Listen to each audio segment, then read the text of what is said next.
You feel this nervousness on the phone there? Sir, I've been trying to make an urgent phone call up there. Well, I don't think it's something I want to do on an overseas phone. You gotta make some phone calls. Hang up the phone. Prank caller. Prank caller. Ladies and gentlemen, welcome once again to Packernet After Dark. This is the call-in show, the Packernet Podcast Network. If you'd like to call in, if you'd like to participate in the show, please feel free to do so. The phone number here is 608-501-0718. New callers go directly to the front of the line. It doesn't look like we have any new callers today, but we do have Peter Thomas. Haven't heard from you in a while, man. What's going on? Hey, Ryan. Peter Thomas from Milwaukee giving you a call. Haven't called in a while. Yeah, what's up? Hey, just looking at some stats here after week 2. And are we really the number one rushing offense in the league with 424 yards? Let me look something up. I want to see if I can figure this out. Because I was thinking, there's all these tools to like find stats, but you got to try to think like, how could I figure out if there's been a time, there had been a time where the Packers led the NFL in rushing. And there's got to be a way that I can figure that out. No, I'm going to keep working on that. It's going to take me some time. Please continue. After the end of week 2? I don't think that's ever happened in my life. Yeah. Also, what I thought was very interesting was we are the 11th in first downs with 12. The number one first down team in the league are the Colts with 16. Thought that was very interesting. Go Pack Go. Well, and don't forget number one in takeaways. You know what I'm saying? It's an interesting thing for the Packers to be the number one running team and the number one team in takeaways. It is exciting at the same time when you think about like, oh man, it sounds like we're one of those teams that's not good at football. It's all right. Once Jordan comes back, we'll get the passing yards going and everything else. So, no, it's exciting times, man. We got a different animal here, and I think especially with Josh Jacobs at the helm, again, complete fluke the amount of times that they ran for. That's not going to be happening, I don't think, very regularly. But I was saying this before the season even started. I think the point of a guy like Jacobs, in part, is that he can handle stuff like that. So, do I think we stay number one in rushing yards? I don't know. But it's certainly possible, especially now that we've got a little bit of a lead going. This is Bill from South Carolina. Hey. A lot of debate has been going on about Quay Walker and not playing well. I think he's out of position, and I think the simplest solution is make sure that Cooper's ready to go to play middle and move him on the outside. He is a great cover linebacker, and he can blitz. Maybe blitzing more from the outside, not from the middle. I think they move him to the outside and let Cooper be the Mike linebacker. I think a lot of this will be straightened out. You got to let him have free reign, not to worry about everything else on the defense and just play. That's just my 2 thoughts. See you later. Go Pack Go. Yeah, and you're certainly not the first to say that. In fact, I think I mentioned that before because started noticing that he was actually on the outside. I don't know if it was just kind of a random thing that happened to be, or if they maybe are officially moving him. But I think your point is well taken. That I mean, at the end of the day, he's gonna have to be a linebacker, and he's just kind of bad at it. And when I say a linebacker, I'm talking about be a guy that can square up and make tackles, and he can't do it. I mean, he's just really bad at it. So if we can put him in a position where, he's thinking less, that would help, presumably a little bit. Maybe spending more time in coverage, which I think is something that he can do better, and then blitzing is another thing that I would trust him with a little bit more. Maybe it'll be to his benefit. whether that's weak side or strong side or whatever. I think you could make an argument for either depending on specifically what you want him to do. But I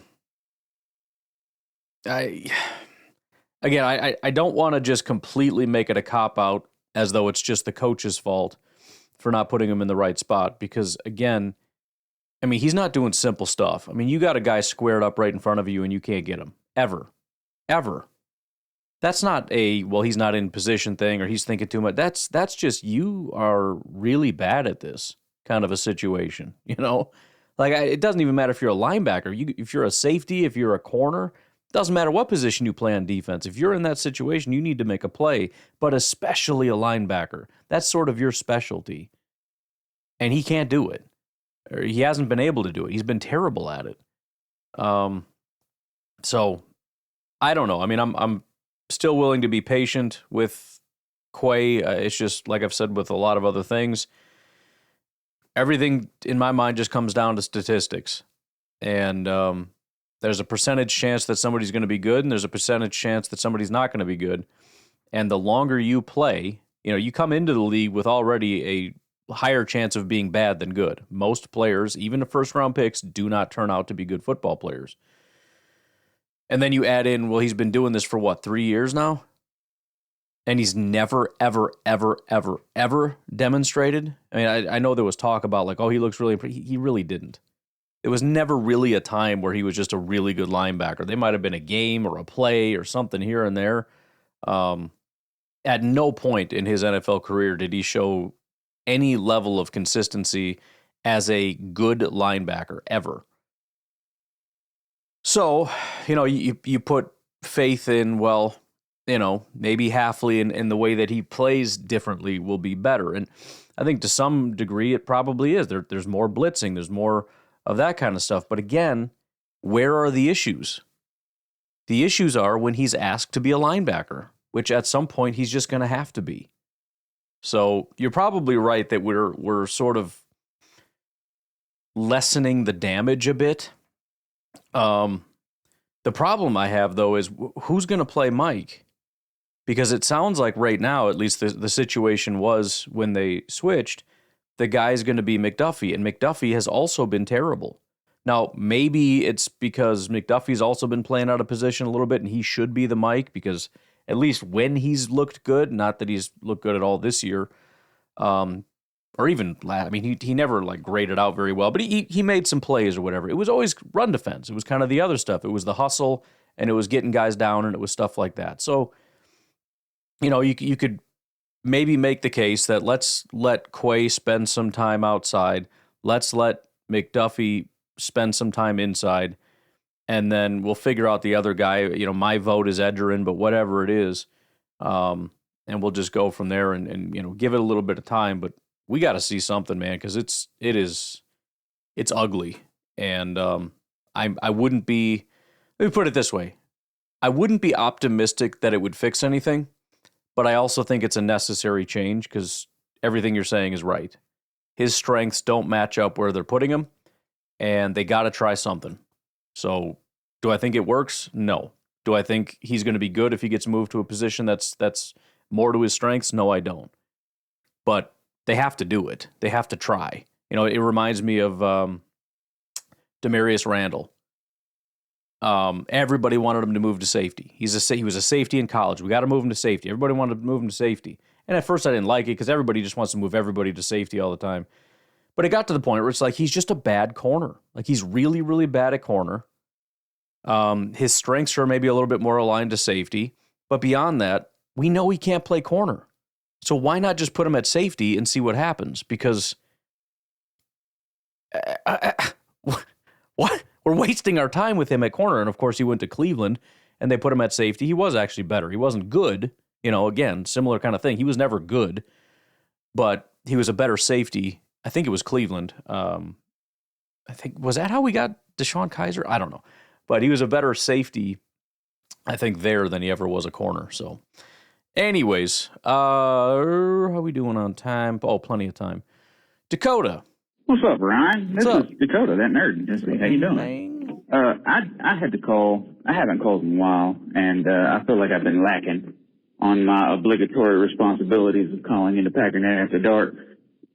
But, you know, busy and whatnot. Anyway, so, you know, I have opinions on a whole bunch of things, but, and none of them might be very good. But there's one thing that in the couple pressers after the Colts game that Matt LaFleur said was that the plan the whole time was to have such a run-heavy game.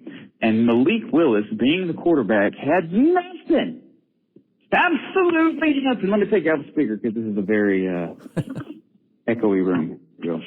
Absolutely nothing to do with a run-heavy game plan.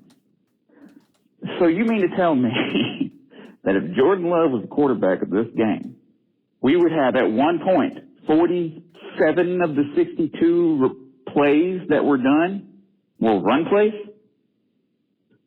I don't know. That might be a ridiculous. I swear I remember hearing something like that. Like in the middle of the game, like near the end of the game, they said, yeah, 47 of the 62 plays have been run plays.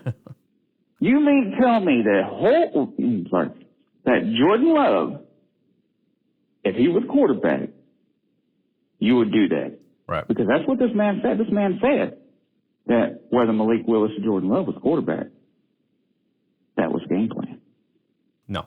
So that is a straight up fib. Yeah. My guy, I don't think that's true whatsoever. And I wonder what the purpose of that is. I mean, is that purposefully misleading other teams? Are other teams actually thinking, oh, yeah, he's going to game plan the same with Malik Willis and Jordan Love. So, you know, there's no point in us game planning differently for them. What's happening there? Like, am I missing something? Anyway, I'll try to call back again soon. Peace. Well, a couple things. So I didn't explicitly hear him say that. I know, and you know, maybe you're talking about something else. I know there was a lot of talk about the playbook and whether or not they used, you know, in other words, did you have to alter, like simplify the playbook, or would you have called the same, you know, I don't want to say call the same plays because that's what I'm saying is not being said. It was more or less like, did you have to dumb down the offense, or did you open up the playbook? And, you know, Matt's like, no, we open up the playbook. And even that, I don't know if that's necessarily true. But he's just saying things to not be insulting to Malik, which kind of brings me to the next part. Whether, you know, assuming he did say what you're saying he said, which I didn't hear, if he's implying that they would have done the exact same thing with Jordan, he's absolutely lying, and everybody absolutely knows that he's lying. But the entire purpose of saying that is because if you say that, no, we only did that because of Malik, you're basically kind of, it's a little bit of a shot, a passive-aggressive sort of a shot at Malik, where you're saying, no, we took the ball out of Malik's hands because we don't trust him, we don't think he can play. Whereas if it was Jordan, we would have let him throw. So, again, I didn't hear that. But that would be my guess as to why he would say something that is so blatantly untrue. Just because it's, you know, first of all, I have no obligation to tell you, but as a result of that and my feeling that I don't care if I have to lie to you, I'm just going to say what is, you know, best for my locker room, I guess. You know what I mean? Because that's more his concern than whether the media gets a true answer or not. I want to give the answer that is best for my teammates. And the best answer is definitely not, no, we wouldn't have done that with Jordan. We only did it with Malik because I just assumed dude couldn't throw because he's always been kind of bad, you know what I mean? So, yeah. I'm closing in on this rushing yard thing. I'm working on it. Why don't we take a break because we got 2 from Trevor coming up. So we'll do it on this side of where we usually take a break. We will be right back.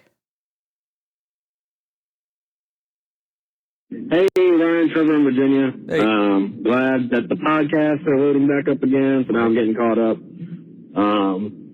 But I just had to call in. I mean, that was a phenomenal game. If Matt LaFleur doesn't get some Coach of the Year, you know, assuming the season continues to go well, some Coach of the Year talk after that, you know, I mean, that was such a masterful game plan. But I had to call. I mean, I try not to let one person get under my skin, but I had a Packer fan in a Packers memorabilia group I'm in arguing with me because they posted that this shows why our quarterback is overpaid.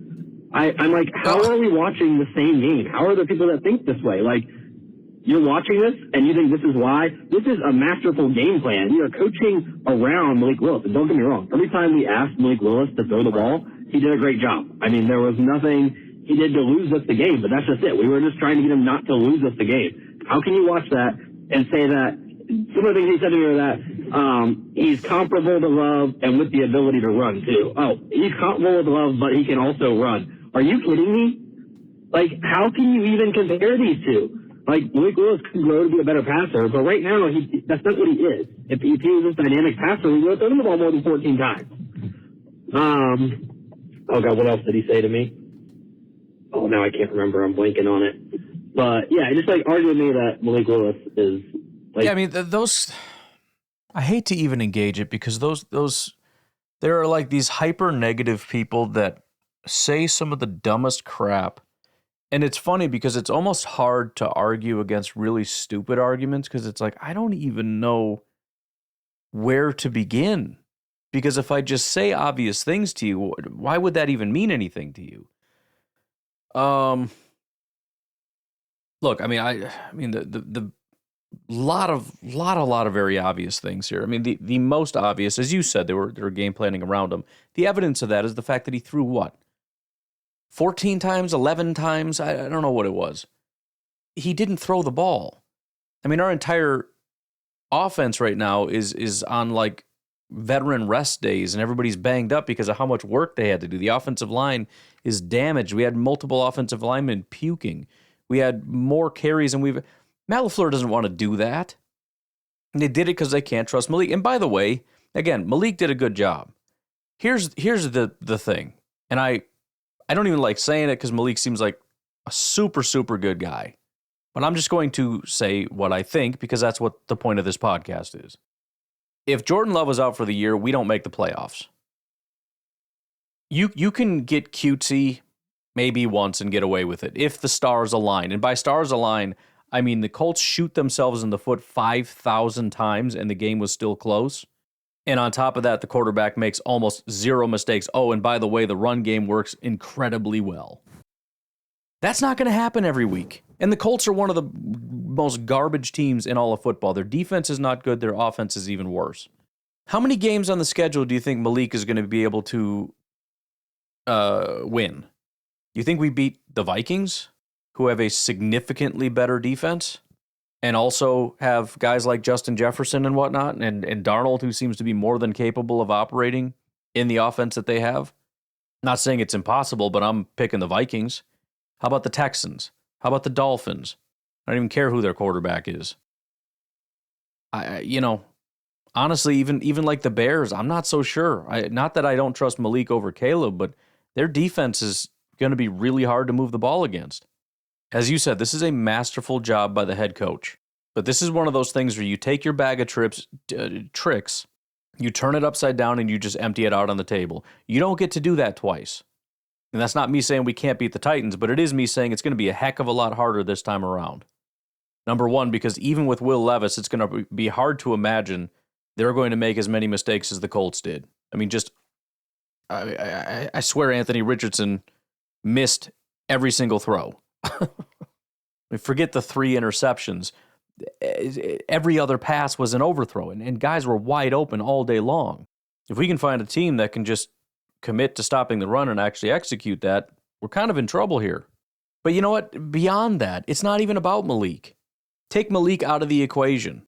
The larger assumption is, which is the most insane thing ever, it's almost like the running back overpaying running back argument. Malik is just proof of the concept that you shouldn't overpay quarterbacks. Because apparently, you can just pick them up off the street and you'll be fine. That or the argument he's trying to make is that the team is so good that Jordan isn't actually doing it and just any old quarterback can come in and do that, which is just as stupid of an argument because bad quarterbacks will lose football games. I don't care how much talent is around them. And I like our team, but pretending that we have the most superhuman offense in the world, that bad quarterbacks like Jordan Love apparently can just come in and make the team look good is crazy. Jordan Love is not overpaid because he's one of the few people that can actually elevate an offense. He's one of the few people that can actually take a good offense and make it an elite offense and actually give you a shot of winning a Super Bowl. You cannot do that with Malik. Maybe someday, maybe develop him for a little bit. He might end up being a great quarterback or whatever. Not today. And you also can't do it with half the quarterbacks in the NFL right now. And there are teams, look at the Bears, look at the Jets, look at everybody else. I mean, Jets they rented Rodgers for a couple years, but I'm not counting that. Most teams around the NFL have spent almost their entire franchise history just trying to find that one quarterback. Don't sound like a spoiled moron that when a guy like Jordan Love comes along, you're like, it's not even that important. Quarterbacks are just a dime a dozen. No, it just feels that way because you're a Packer fan. There are franchises that have spent their entire history in hell because they've never really found a quarterback. They've never had a Brett Favre or an Aaron Rodgers. There are franchises that, as far as I can tell, have never had a Jordan Love. So knock it off. And by the way, the other thing that's driving me crazy, can you just explain to me what you would do with the money if we didn't pay Jordan? So we don't pay Jordan and we don't have Jordan. What are we going to spend that money on that's going to make us so good? According to you, we already have this great offense where you can just slap any old quarterback in there. So what are you going to do with the money? If quarterback isn't important, what position is? Maybe that's my question. Let's not use money at quarterback. We should put it where it really matters. Fill in the blank.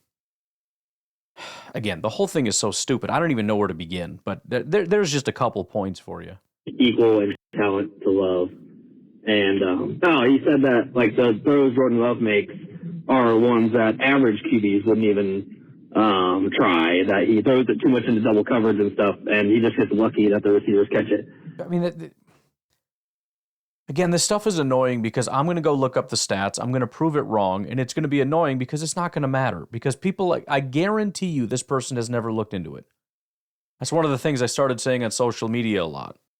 Do you know that, or are you just saying it? Usually I don't even get a response because they know what I'm asking.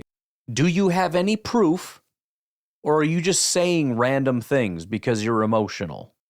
And I understand like this some fans are just that way, and we're all that way, but you got to have a limiter. You've got to have a little thing in your brain. Let's call it an adult. And that thing in your brain should say, hey, a bunch of emotions are coming up here and telling me a bunch of stuff, but I'm not going to spew it out of my face hole until I prove it to be true, because I'm a grown adult with a functioning brain. It feels like Rashawn is not doing very much. But before I go on a tirade and just decide I hate Rashawn, let's look into it. Let's actually formulate our opinions, not based on our preteen girl emotions here. Let's formulate our opinions based on our brains. And when people start saying he throws too much into double coverage, you're lying. You're sad that he threw that pass across the middle at the end of the 49ers game, and that's stuck in your head. And so now he just does that all the time. He's always doing that, and he just gets lucky. Like, what are you even talking about? Give me one example of him. I'd be curious to know if you could just cite one. Not that it would matter. You could cite 10. It wouldn't even prove your point. But I know you can't. I know you can't back up anything you're saying. So here's what I would say to you, Trevor. And again, I'm bad at this because I end up doing all the homework for these people. It's actually beneficial for me because I have a podcast, so I can actually take that information. It's useless against this person because this person, if they had a functioning brain, they wouldn't use it. But it's good for me because then it's like I actually look it up and I learn something and I can tell you, and then we all actually learn things. And I assume that people that listen to this podcast like hearing data and information, or they'd go find something else to listen to. Although there is a lot of emotion on this podcast, I will say. It's just anger. It's the only emotion. But my advice would be to just not accept anything. What do they call that? What method is that? Like Platonian, or essentially you ask the question, how did you come to that conclusion? Socrates, the Socratic method. That's what it is. The bottom line is, and again, I am bad at this, rather than just taking what they say and then running with it, make them prove it to you. In other words, I'm not going to accept anything you say until you can prove it. And most of them will just default back to, well, if you don't know, then you don't watch the tape or whatever nonsense. I know because I watched the tape. No, I'm sorry, that's not good enough. Because let's just say that you did. Okay, I got a question. You watched the tape. How many times did he throw into double coverage? Did you actually track it? Did you chart the data? Because if you didn't, then you don't actually know how many times he did it, and it might be misconstrued in your head, in your brain. Here's the other problem, though. Not only do you need to watch every single snap, not only do you need to chart every single time that he did that, you would also need to chart every single time that every single quarterback did that, so we can actually compare and see, does he do it at a higher rate than everybody else? Did you do that? So I'm sorry, even the whole I watch tape and you don't watch tape thing, it's not good enough.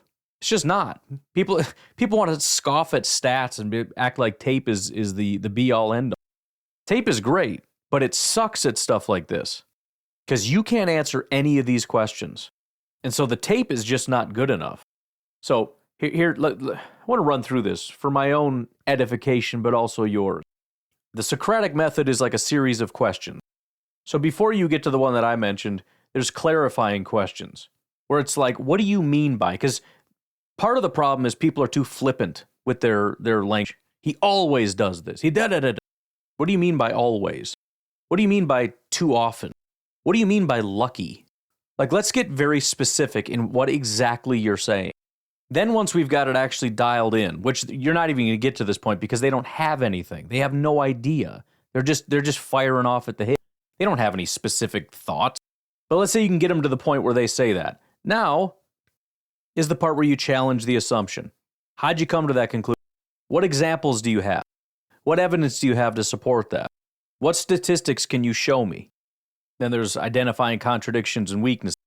I think a pretty good question there would be, can you think of a time when another quarterback threw into double coverage and got lucky? Can you tell me what the average number of throws into double coverage is? Do you know roughly how many throws into double coverage is acceptable for, let's say, what is classified as a good quarterback? I'll let you determine what a good quarterback is. Can you give me any of these things? In fact, and I just got scolded for this. Somebody, they said they don't like when I use the robot, but we're going to use the robot. So I just asked it that. I said, use the Socratic method against me. So first question, how would you define worth the money for a quarterback? What metrics? What standards? What determines if a quarterback is worth his salary? Can you provide specific examples of Jordan Love throwing into double coverage to me? In how many games have you observed this? How often does this happen relative to other quarterbacks? What do you mean by getting lucky? Are you talking about lucky breaks, like defenders dropping potential interceptions, or something else? How often would you say luck is a factor in his success? Have you considered that some successful throws into double coverage might be due to skill or good decision-making? Is it possible that some of these throws require precision, and what appears to be luck is actually skill? Maybe that explains the gap where, at least by your perception, most quarterbacks seem to be intercepted there, and Jordan Love just seems to always get lucky. When you say he isn't worth the money, are you considering only his interceptions, or are you also factoring in other performances, such as his ability to score touchdowns or extend play? Would you agree that quarterback's value is based on more than just avoiding double coverage? You get the idea, though, right? Just ask questions and force them to defend themselves, which you know they can't. Oh yeah, where'd you hear that? Just simple stupids. Just play stupid. That's the bottom line. Just play stupid. Don't get angry. Don't even disagree. Just like, oh yeah? Wow, I didn't know that. How'd you hear that? I didn't hear it. I saw it with my own eyes because I watched the games, actually. Oh, you do? That's cool. I never watched the game. How many times has he done that? Too many. Oh yeah, for sure. Just curious, how many is too many? I've always wondered that. How many is too many? You know what I mean? Conversation's going to end in 3 seconds. Anyways, sorry. I'm very annoyed with people acting like that. And I also need to do better at being more Socratic. Every quarter has some deep shots and stuff that they get lucky that they get caught. But what you're seeing is there's double coverage, and Jordan Love can thread the needle like an average QB can't. Like, I don't know. That's exactly what the robot came up with. Maybe it's skill, right? I mean, just because there's two defenders there doesn't mean that all the outcomes need to be the same. I mean, it could even just be sometimes you throw the ball and it just depends. Like you throw it short and it's on purpose because the wide receiver has a better chance, Whereas other times, if you do it, it's more likely to be picked. It depends on the coverage. It depends on on the leverage of the receivers. You throw it to the outside shoulder, inside shoulder, the velocity, the angle, all these different things factor in. They matter, but that's not how most people think. Obviously, I know, I shouldn't let one Packer, but it's a Packer fan, one person get under my skin, but just like, you have to think there are others out there that feel this way, because I know I still see people think he's overpaid, and the paid part is just like, it's the nature of the game, and it's a lot of money. I get it, but it's just, the market is what the market. It's free market, right? If it's what you get paid, then you're not overpaid. So, but it was just the fact. Well, I mean, that is a great point, by the way, and I'm so sick of hearing all this talk about quarterbacks are overpaid. No, they're not. You know how I know that? Because quarterbacks are not, or teams are not forced to pay quarterbacks the salary that they offer them. All quarterbacks get is money that is freely offered by teams, which means it's a good value. Why else would they do it? Well, because if they don't, then other teams will. We're just kicking the can down the road here. So then another team feels he's worth that value. And by the way, if I think something is worth $10 and somebody says, well, I'll pay 20 for it, I'm not going to pay 21 because I just said I think it's worth 10. So I'm not paying 21. You understand? Quarterbacks are paid exactly what teams think they're worth, or possibly less than what they think they're worth, but not more than what they're worth. At least not in the perception of the team that paid them. Like, Jordan Love's talent and ability was getting knocked down also and equated in a way that I just couldn't believe. Anyway, coming up on a 3-minute monster.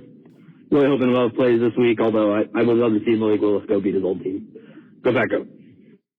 I'd be all for that for sure. Hey, Ryan, Tony's in again. Sorry if you had a blank call from me. It never rang or anything.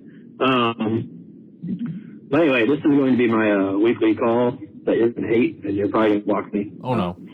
Just to say that I called on Sam Darnold, and, he's going to keep cruising this season. I mean, I still think we're going to beat the Vikings and all that, but, it's just, I called Sam Darnold, the resurgence, we should call it, not resurgence, resurgence, and I'm glad I drafted Justin Jefferson in all my fantasy leagues while nobody wanted to touch him. And, Sam Darnold, the new Baker Mayfield. You heard it here first. Now I'm going to hang up so I can go later and listen to you scream and yell at me. Go back up. Well, listen, I think there's a huge gap between you saying he was going to be good this year and me saying he's going to be terrible this year. And somewhere in the middle is the reality of the situation. I think I've mentioned this before, but if you just look at his PFF grade, he went from an 88 to a 69. So do I think Sam Darnold is going to be this elite powerhouse the rest of the season? No, I think he was really good for one game is the situation. And I think he was mediocre in the next game, which again is very similar to how he's been his entire career. Go back to the last time he played a full season, I guess, which was around 2021. It was 70, 70, 80 is how he started the season. That's actually really good. Where did he play? This was in 2021. So this is his first year with Carolina. New team, right? He was with the Jets. Now he's with Carolina. Off to a great start. 70, 70, 80. That's better than what he's doing now. He's got 80 and 69, but, whatever. Relatively similar. If he does it one more week, it's going to be the exact same situation. So, phenomenal start. What happened after that? 50, 40, 50, 40, 85, 40, 50, 40, 40. Because he's Sam freaking Darnold. It's not like Sam, and that's the thing, like bad quarterbacks aren't just bad quarterbacks because they're never good. It's a different thing. He's a bad quarterback because he's not consistently good, because that is the standard. That's why Jordan Love, it's like, there's no doubt in anybody's mind that he can have games where he is elite. The question, though, is how often, because if it's every other game, he kind of sucks. To be completely honest with you, it's not good enough. Half the season is not good enough. Good quarterbacks can have 3-ish bad games in a season, maybe. Again, what is a bad game? I don't know, whatever. But But I'm absolutely not conceding my point. It was much more of a punch in the mouth. I was hoping there would be this sort of definitive, like, ha, you suck, kind of like we saw with some other quarterbacks. That didn't happen. He came out firing on all cylinders. But I especially when he dropped off the second week, at least according to PFF, you can take it or leave it. Stats were similar, if not better, just in terms of like the raw data. It was 208 compared to, he went up to 268, and then it was 2 touchdowns, 1 interception both weeks in a row. So, obviously there's more advanced stats mixed in for PFF to say that one was unbelievably good. Despite, really 208, 2 touchdowns in a pick is not that good. So the 88 was them saying, no, he had a really, really good game. But anyways, yeah, I don't think he's going to have sustained success all year. In fact, he already hasn't. He had one good game and then fell off. Not that 69 is bad, but still, it's just, I don't think it's gonna, don't go victory lapping yet, all right? I can't victory lap because I said he was going to be bad, and so far he's been good. But let's just keep an eye on the situation because it's already trending in a very bad direction for Darnold, not me or us. All right, let's take our final break.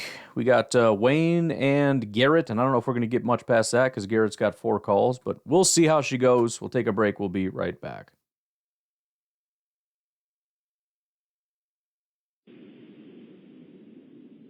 Hello. Hey, Ryan. Hey, it's Wayne from Illinois. I've been listening to and reading different things talking about the runs that the Packers had against the Colts. It's the most since 1978. It sounded kind of familiar to me, and then I realized my wife now, my girlfriend then, were at that game, overtime against, the Vikings. It got cold. It got so cold, the Packer fans wanted the Vikings to score to end our misery. It was just hysterically funny. I'm going, yeah, but it's the Vikings. But we were numb. I had a snowmobile suit on, snowmobile boots. It was bitter. And, we drove up from my folks' place. We're in college, so we can't have a room up there, right? Heaven forbid. Because it is the 70s. So we drove the 4 hours up there, 4 or 5 hours at the game. And we went back to her folks' place, which was on the south side of Chicago, and it took 6, 7 hours because we got into a, it was just, miserable. But it was a memorable day. So I'm glad we kind of refer to that time once again.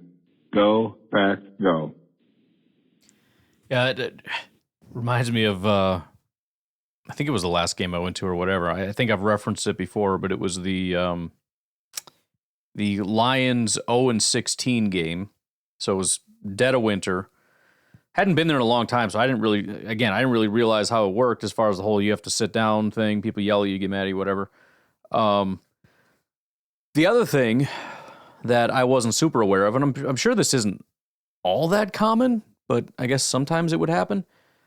Not only is it metal bleachers, which, metal and cold don't super mix, there was a thick sheet of ice on my seat. So I was sitting on a block of ice the whole game.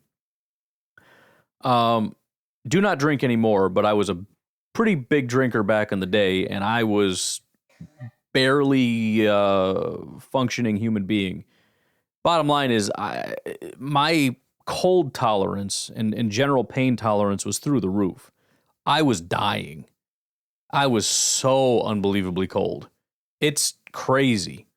You see people that don't have their shirts on and stuff, and you think I could probably do that or whatever. But man, I was, again, medicated, you could say, and bundled up like crazy. My feet were numb. I remember I had to go back to the concessions. I was dying just to go back. I don't really have to go to the bathroom or anything. I just need to get out of here. It is so cold. It gets cold there, man. It is very, very cold. So definitely give credit to all the fans that go and brave the cold, and obviously the teams and everything else. It's a hardcore endeavor, and it's an experience too. If you haven't done it, you should probably do it just because it's kind of a cool thing, especially if it's a super cold day. I don't know. I know I just said it was miserable, but, you know, it's one of those things, man, you know. It's a rite of passage, I think. By the way, I got the data. Peter, I went back and looked since 1999, any single week in the season, at any point, did the Packers lead. And it appears, let me count these out here. Let me be clear what we're talking about here. So 2009 through 2013, individual weeks, this includes the postseason, where the Packers were leading the NFL in rush yards. I don't mean for that week, I mean cumulatively. So like for right now, the Green Bay Packers lead the NFL in rush yards through 2 weeks. How often has that been the case? So if you add up all those weeks, 528 weeks of football. If you divide that by 32 teams, the average should be about 16.5. So 16 to 17 would be for an average team that you would expect how many times they've accomplished this or whatever. For the Green Bay Packers fans that have said this feels like I've never seen this before, well, you're partially wrong, but not really. We have led the NFL in rushing yards. It has been a thing, but only 8 times since that time. 2021, weeks 1 and 2, and then we fell off. 2023 was a real dominant year. Weeks 11, 12, 13, and then 19, we picked it back up. And then in 2020, weeks 2 and then week 20. And that's it. I was going to keep going, but that's Houston. So that's it. So this is the first time since 2020, week 20, that the Packers led the league in rush yards. Team that definitely stands out, probably not surprising, Baltimore Ravens. If you look at, I mean, I've got several columns set up, but most rushing yards in a week, Baltimore, 2020, week 17. If you look at cumulative rushing yards, so through that given week, Baltimore has the top 4 spots. 2019, week 19, 34-72, 2020, week 19, 2020, week 18, which is the next one, which is hilarious. And then 2019, week 17. So, anyways, there you go. Interesting data if you're curious. All right, Garrett, let's get started. We'll see how many of your calls we can get through. Hey, Back Daddy, it's Garrett from Southern Illinois. What's up? I just thought I'd throw a couple of fun facts out there. I'm sure a lot of the guys saw that were paying attention. Green Bay got its 12th straight home opener win, but they were also the first team in NFL history to get to 800 wins. That's a pretty big milestone that they just flashed up for a second and nobody talked about for the rest of the weekend. But I wanted to touch on an obvious thing that guys were talking about a little bit, and that was, you know, you've got players that are puking on the sideline or puking on the ball. Is this a result of not really good game conditioning, being ready to play in a very warm game? The temperatures were very warm for those guys. Or is it just they were running so many plays that the line was having to get out and, you know, pins and pulls, but they were just, you know, running. It's like, I want to say my call that got wiped out from last week was, I wish these guys had played more in the preseason, because I still feel like these slow starts in the first quarter against the Eagles and against the Colts is kind of a result of being rusty. And they're so crucial to get out ahead. And we could have been up 14-0 against the Eagles. We could have been up 14-0 against the Colts. Could have been up 17-0. But we just had issues of just not working very well in the red zone. So I just hope they can figure these things out and get better at it before they go down to Tennessee, because Tennessee's temperature forecast for Sunday is 90 degrees. Yeah. So really hoping that these guys are ready to deal with the heat, and they have a completely different scheme that's not predictable, that can hopefully put the Titans away quick and early. So, let that go. Well, yeah, I think it's probably a combo as far as like what caused it. I think the heat was a part of it, and then just being asked to do a ton. Obviously, there's a question of whether it's going to be Malik or Jordan. I'm still leaning Malik, but if it is Malik, you got to wonder, are they going to push that hard on the running backs and the offensive line again? Or are they going to try to push Malik to, carry a little bit more of the load? I don't know the answer to that question, but yeah, it's going to be putting some serious strain on the team to be able to shoulder that. But yeah, the missed opportunities have been rough the first 2 weeks. Week one with the turnovers that didn't turn into points, and then this week was kind of similar. We left a lot of points on there, and it's I've mentioned it before. You can look at these things as positives, because as much as you like the team, you can see how much room for growth there is, and it's like, man, if they can figure that out, look how great they're going to be. On the flip side, though, there's no guarantee that they do. And that was like one of the big differences between, for example, 2020 and 2022, for example, 2021 also. But one of the biggest differences is just dominating the red zone. And even last year, I think the Packers were very good in the red zone. And I mean, it's fairly obvious. So if I may state the obvious, if you're really good in the red zone, you're probably going to have a pretty good offense. It doesn't have to be that way, but a team that capitalizes on their scoring opportunities is going to score generally more often than a team that doesn't. It's possible that you're so unbelievably good that you're in the red zone so many times that having a lower percentage is offset by how many times you get down there. It's possible. But I think it's pretty intuitive that if you can score at a really high rate once you get down there, you're more likely to have a really, really solid offense. So it's critically important. Again, to have a more optimistic look is to say, once this gets figured out, this offense is going to be unstoppable. The other way to look at it, though, is we've been up and down in that area, and definitely hopeful that we get there. And there's every reason to believe that we can. I mean, we were successful last year with Jordan Love, so we know he can do it. We've got guys like Romeo that we know are reliable, as well as, we've seen Christian do it, we've seen Jaden do it, we've seen a lot of guys do it. I also like the fact that we have Josh Jacobs. I think he's really well built for that. I mean, Aaron Jones was fantastic in the red zone as well, but I also think we had a crutch of believing that A.J. Dillon was a good option. At some point, we probably got away from it, but I think there was just this inherent thing of like, you have to be good at this. Like, look how big you are. Get in there and do it. And he didn't really do it. And I think the benefit of Josh Jacobs is he's not to overstate how good he is, he's kind of a combination Aaron Jones, A.J. Dillon. Not in terms of like stacking the talent, he's that much better. We can say he's as good, not as good, it doesn't matter. The point is, he's got the good runner ability that Aaron Jones has, very different style, but just good runner. Vision, patience, the whole thing. But he also has that just bang element. And Aaron Jones was strong and he could push a pile. I mean, he was really impressive with that, as small as he was.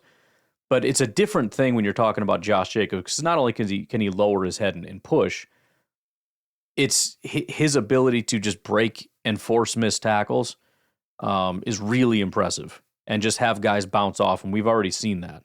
So, if you're able to get him in space and he's being chased by a linebacker, not only is it a matter of, boy, I hope he can beat him or put a move on him or whatever the case may be. I mean, he's got to just, even if you meet him, you got to bring him down, and that might not be as easy as it seems. But we'll see. No question, though, that has to get better. And bottom line, if it does, I think we're going to be a good team. If it doesn't, I don't think we're going to be a good team. That's kind of as far as that's going to go. Tell you what, I'm gonna get up out of here. Garrett, we got plenty more for tomorrow. I think we got enough already for another show. We got 1, 2, 3, 4, 5, 6, 7, 8. 7, 8 is about the minimum that I want for another one. So we're all set. Please get your calls in anyways. But we will have one for tomorrow.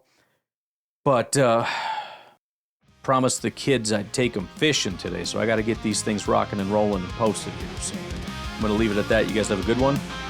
Talk to you later. Bye-bye.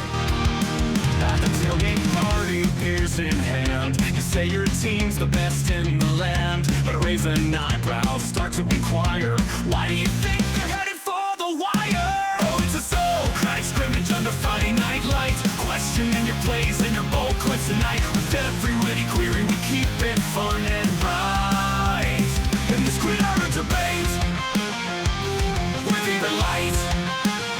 Oh, it's a Socratic scrimmage under Friday night lights, questioning your plays and your bold clips tonight. With every witty query, we keep it fun and bright. In this gridiron debate, we're keeping it light.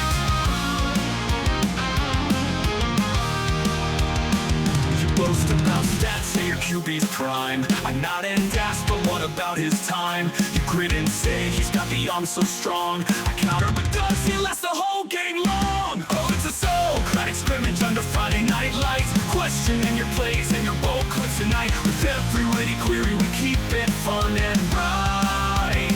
In this gridiron debate, we're keeping it light. You boast about stats, say your QB's prime. I nod and ask, but what about his time? You grin and say he's got the arm so strong. I counter, but does he last the whole game long? When you declare your defense is tight, I ask, have they faced them in the night? You laugh and say they crumble, these I reply, but what if they strategize to seize?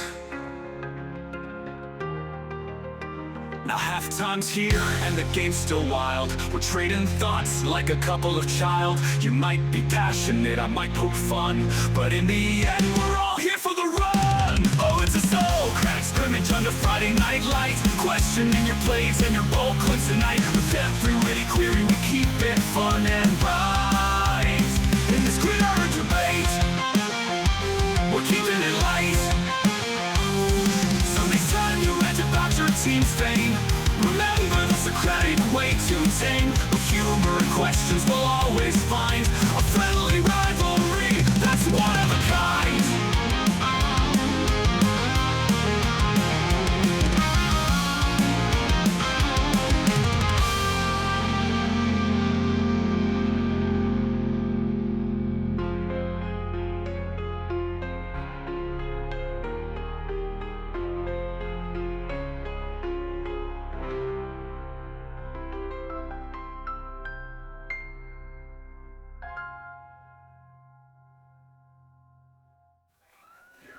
When you declare your defense is tight, I ask, have they faced them in the night? You laugh and say they crumble with ease. I reply, but what if they strategize to seize? Now halftime's here and the game's still wild. We're trading thoughts like a couple of child. You might be passionate, I might poke fun, but in the end we're all here for the run. But in the end we're all here for the run. Oh, it's a Socratic scrimmage under Friday night lights, questioning your plays and your bold clips tonight. With every witty query, we keep it fun and right. In this gridiron debate, we're keeping it light. So next time you rant about your team's fame, remember the Socratic way to tame. With humor and questions we'll always find a friendly